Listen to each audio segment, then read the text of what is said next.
안녕하세요. 세상을 바꾸는 작지만 강한 흐름 채널 M&N의 밸류 크리에이터 김장길입니다. 오늘은 뜬금 인포 예창패 살아남기 그 14번째 시간이고요. 플랜 B는 항상 필요하다라는 주제로 여러분께 말씀을 드리고자 합니다. 사실 스타트업을 하는 사람이라면은 플랜 B 정도가 아니고 뭐 FG, HI, JK 뭐 많으면 많을수록 좋습니다.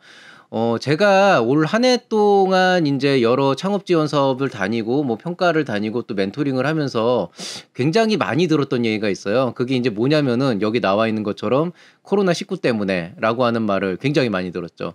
그러니깐 원래 올해 안에 이루어졌어야 되는 일들이 몇 가지가 있었고 그 플랜을 계속 짜고 있었는데 작년 12월 말부터 인제 우한 폐렴 사태로 시작이 됐던 코로나19 문제가 이제 점점 일파만파 퍼지게 되면서 인제 국내에서 오프라인 활동이 거의 대부분 중지가 되기 시작을 했고 기업들은 인제 투자를 더 이상 안 하게 되고 그러다 보니깐 원래 계약되어 있던 예정되어 있던 계약 자체도 무산되는 경우가 굉장히 많아지고 실제로 올 한 해 동안 많은 스타트업 기업들이 힘들어졌어요. 뭐 스타트업뿐이 아니고 뭐 중소기업, 대기업도 모두 힘들어졌고 뭐 가게도 굉장히 많이 힘들어졌습니다. 이거는 사실 어쩔 수 없는 부분이라고 생각을 합니다.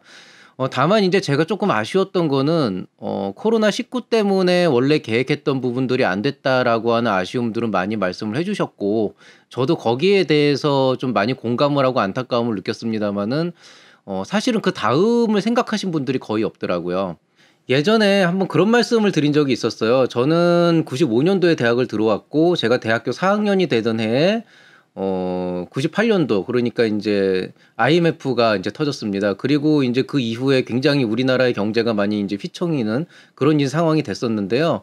이제 그 일이 있고 나서 인제 그때는 사실 20 대라서 그렇게까지 크게 체감이 됐었던 것 같진 않아요. 왜냐하면 저는 뭐 그 당시에 뭐 취직을 했던 것도 아니었고 대학원으로 진학을 하는 상황이었고 유학으로 그다음 진로가 이어졌기 때문에 사실 IMF 때문에 환율이 폭등을 하고 뭐 거기에 따라서 여러 가지 좀 재반적으로 어려워지는 상황들이 많았긴 했었지만 그래도 뭐 어떻게 버텼던 것 같거든요.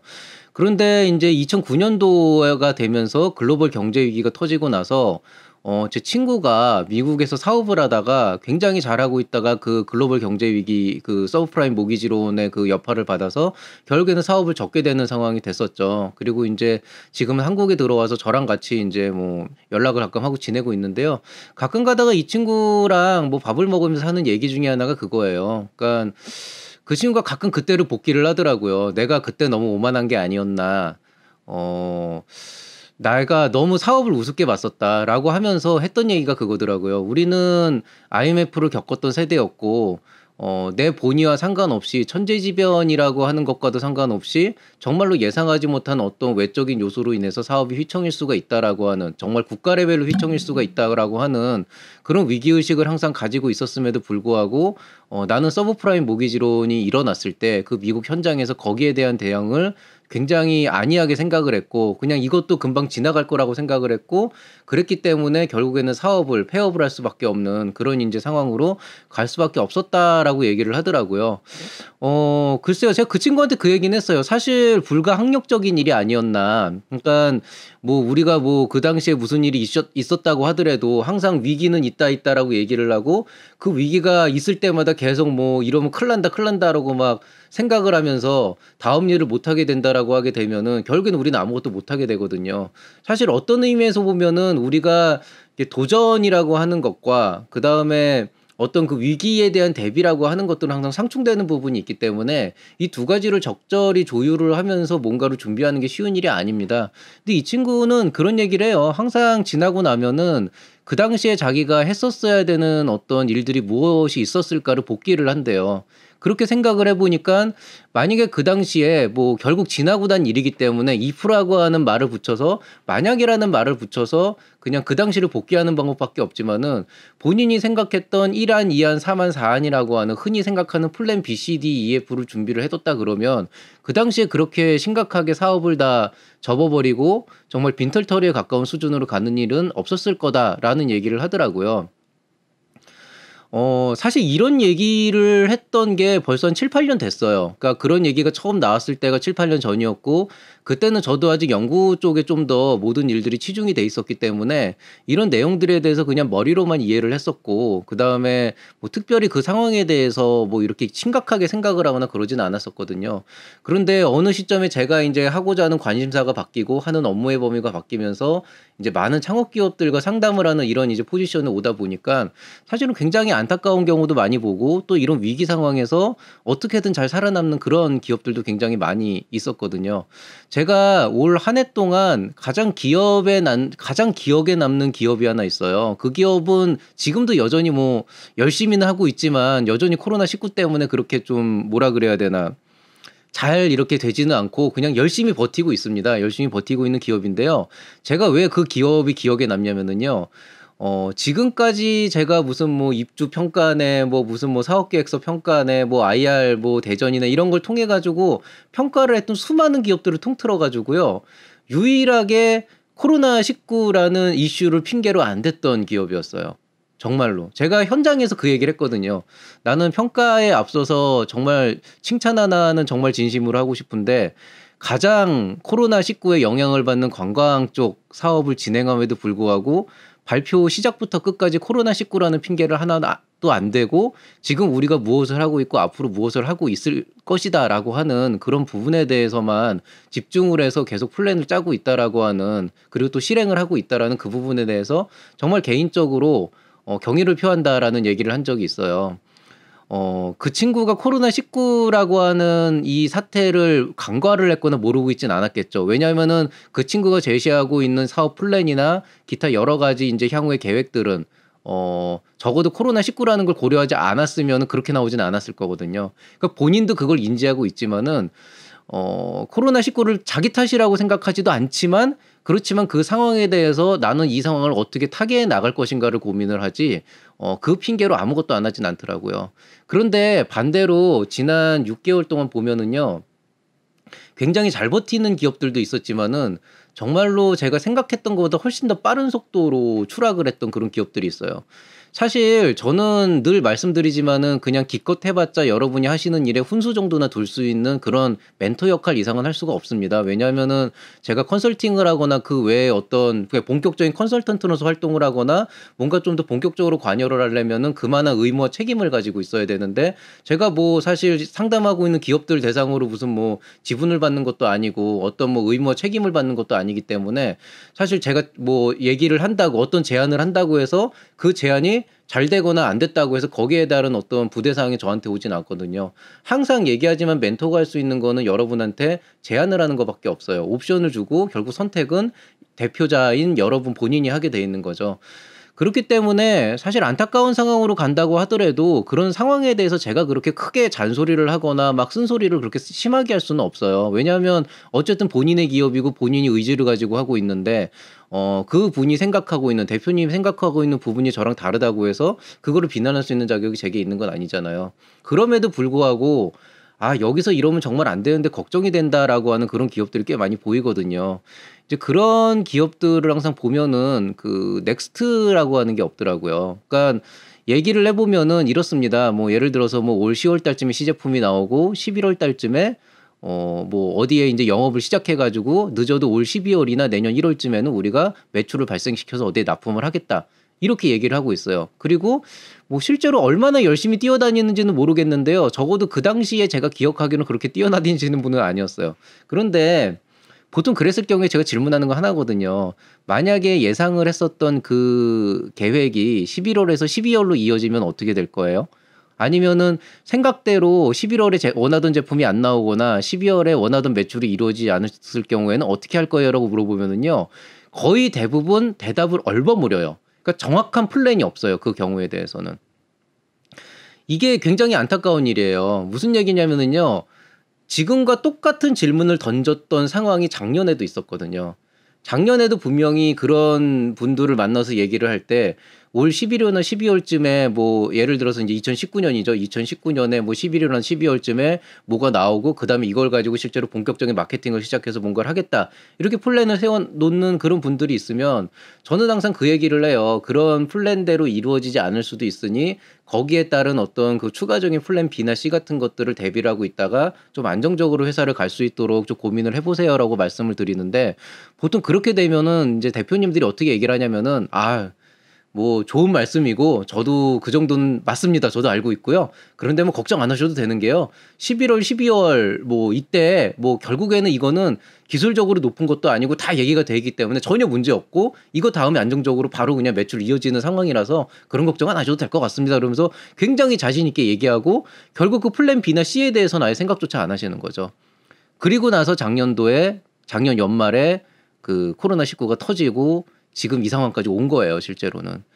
그러니까 제가 얘기하는 플랜 B라고 하는 거는요, 여러분이 생각했던 대로 되지 않았을 경우가 여러분이 열심히 일을 하지 않았거나 혹은 다른 어떤 뭐 외적인 요소로 인해서 예측 가능한 범위 내에서 뭔가가 안 됐을 때에 대한 대비책을 얘기하라는 게 아니에요. 정말로 내가 예상하지 못한 상황에서 그 상황이 뭉그러졌다라고 했을 때 거기에 대한 플랜 B와 C가 있어야 되거든요. 실제로 이거는 뭐 제가 직접 겪은 건 아니지만은 모 기업의 대표님께서 언젠가 한번 창업 특강을 오셨을 때 그런 말씀을 하셨어요. 그러니까 모든 기업은 항상 플랜 B, C, D, E, F를 모두 갖고 있어야 된다. 왜냐하면은 세상 일은 원하는 대로 되지 않기 때문에. 그분의 회사가 이제 그 유니콘 기업으로 선정이 돼서 코스닥 상장을 눈앞에 두고 있거든요. 그런 분께서 하는 얘기라고 한다면은 여러분도 충분히 그 어떤 의미인지 좀 이해를 하실 수 있을 거라고 생각을 합니다. 제가 정말 힘든 것 중에 하나가 멘토링을 하다 보면은 저도 원하지 않게 전 사실 좋은 얘기만 해주고 싶은데 이분이 너무 희망에 젖어 있고 꿈에 젖어 있고 플랜 B라는 게 전혀 없게 된다 그러면은 그 플랜 B가 있어야만 하는 이유를 말하기 위해서 이분이 세우고 있는 그 계획의 허점들을 하나하나 짚어가지고 여기서 문제고 이게 안 되고 이런 식으로 다 까내려야 돼요. 별로 그렇게 유쾌한 일이 아니거든요, 이게. 그리고 당사자도 되게 기분 나빠해요. 그러다가 그냥 두 번 다시 저랑 연락 안 하시는 분들도 되게 많아요. 오히려 제가 걱정이 돼서 전화를 드리고 그런 부분에서 우려를 표했을 때 거기에 대해서 좀 뭔가 좀 많이 생각을 하시고 준비를 하시는 분들은 아직까지도 저랑 좋은 관계를 유지하고 있고 필요한 부분에 저도 최대한 도움을 드리려고 노력을 하거든요. 제가 말씀드리는 거는요. 여러분의 사업 아이템이나 사업 계획은요. 아마 여러분께서 정말 열심히 노력하면은 그만큼의 성과는 있을 거라고 생각을 합니다. 그렇지만은 정말 예상하지 못한 그런 상황들이 항상 생겨요. 지금 코로나19가 조금 잠잠해지고 있지만 사실 올 연말까지 어떻게 될지도 모르고 내년에 또 어떻게 될지도 모르거든요. 여러분이 지금 세우고 있는 모든 플랜들은요. 최소 6개월에서 1년 정도 지연될 수 있는 가능성을 충분히 내재하고 있습니다. 그런데 제가 이 얘기를 예전에도 한번 했었어요. 플랜 B는 항상 필요하다. 아마 생존의 지혜였나? 거기에서 한번 제가 첫 번째 강좌로 다룬 적이 있었는데 그때만 해도 코로나가 막 전 세계적으로 퍼지고는 있었지만은 요러다 지나가겠지라고 하는 그 생각이 이게 왔다 갔다 할 때였거든요. 사실 저는 그때 그대로 지나가길 바랬어요. 지나가길 바랬는데 안 지나갈 가능성이 굉장히 높아 보였고 개인적으로 뭔가 좀 심각한 그러니까 단순히 코로나라는 문제가 아니고 전 세계적으로 경제 자체가 많이 흔들리고 있는 상황이었기 때문에 창업하는 사람들한테는 쉽지 않겠다라는 생각으로 어쨌든 플랜 B, C, D를 세우라고 말씀을 드렸고요.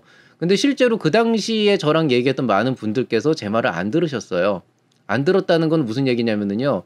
제가 대단한 거 요구한 거 아니잖아요. 플랜 B 세우세요. 플랜 C 세우세요. 이게 안 됐을 경우에 최악의 경우에 뭐가 있을지 그거를 한번 예상해 보세요. 이거를 얘기했는데 그 생각조차 안 하셨다는 거예요. 이러다 지나가겠지. 세상은 바뀔 수도 있고 안 바뀔 수도 있어. 뭐 지금 갑자기 와가지고 사업 방향을 그것 때문에 바꿀 수는 없어. 이렇게 생각을 하셨는데 제가 그때 말씀드렸다는 건 방향을 바꾸라는 게 아니고 플랜 B를 생각하라고 하는 거였거든요. 그런 기업들이 지금 대부분 되게 힘들어졌어요.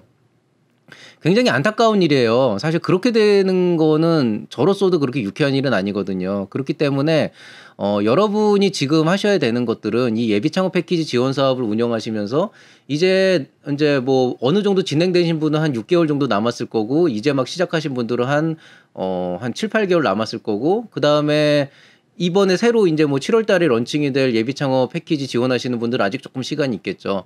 여러분께서 고민하셔야 되는 거는 4개월 뒤에, 6개월 뒤에, 8개월 뒤에 예비 창업 패키지가 끝나는 시점에 내가 원하는 결과가 나오지 않았을 때 나는 플랜 B로서, 플랜 C로서, 플랜 D로서 어떤 일을 수행해야 될 것인가, 거기에 대해서 많이 좀 고민을 해보시기를 바라겠습니다. 저는 사업을 하진 않지만은 그래도 지금 현재 있는 곳에서 한 기관은 아니군요. 한 조직의 어떤 그 총괄 업무를 담당하고 있는 사람으로서 항상 매년 예산이 틀어지는 상황을 겪고 상황에 따라서 여러 가지 이제 그 꼬이는 그런 이제 절차들을 항상 겪고 있어요. 매년 제가 고민을 하는 거는 그런 돌발적인 상황이 나왔을 때 항상 대처를 하고 있지만 그 대처를 한과 동시에 고민하는 거 딱 하나예요. 이 상태로 내년에 또 똑같은 일이 발생을 했을 때 과연 이게 충분히 핸들링이 될 수 있는 일인지, 아니면은 핸들링하기가 어려운 일인지, 혹은 핸들링은 되지만은 계속 이런 식으로 조직의 어떤 그 업무를 수행해 나가는 것이, 시스템을 운영해 나가는 것이 맞는 일인지에 대해서 항상 고민을 하고 있고, 정말 이대로 가면 안 되겠다라고 한다 그러면 이번에 어떻게든 틀어막았다고 하더라도 전반적으로 시스템 자체를 다 개편을 하려고 노력을 합니다. 왜냐하면은 어쨌든 문제가 발생했다라고 하면은 두 번 다시 그 문제를 겪으면 안 되는 거거든요. 그거는 회사도 힘들어지지만 저 자신도 힘들어지고 또 저랑 같이 일하는 다른 직원분들도 되게 힘들어지는 일이에요. 그러니까 한 가지는 여러분께서 알고 계셔야 됩니다. 여러분 한 기업의 대표고요. 한 기업의 대표로서 열심히 활동하고 있고 열심히 사업을 하고 계시는 그 부분에 대해서는 어느 누구도 의심의 여지를 갖지 않습니다.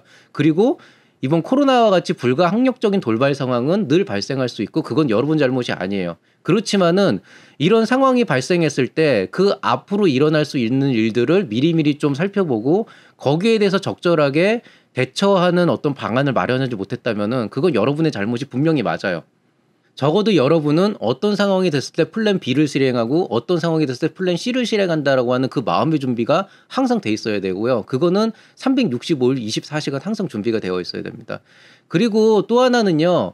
여러분께서 플랜 B를 가지고 플랜 C를 가지고 있다고 한다면 최악의 상황을 산정하기도 하거든요. 저도 항상 최악의 상황을 산정을 해요. 지금 있는 곳에서도 최악의 상황을 산정을 하고 지금 운영하고 있는 유튜브 채널에서도 최악의 상황은 항상 산정하고 있어요.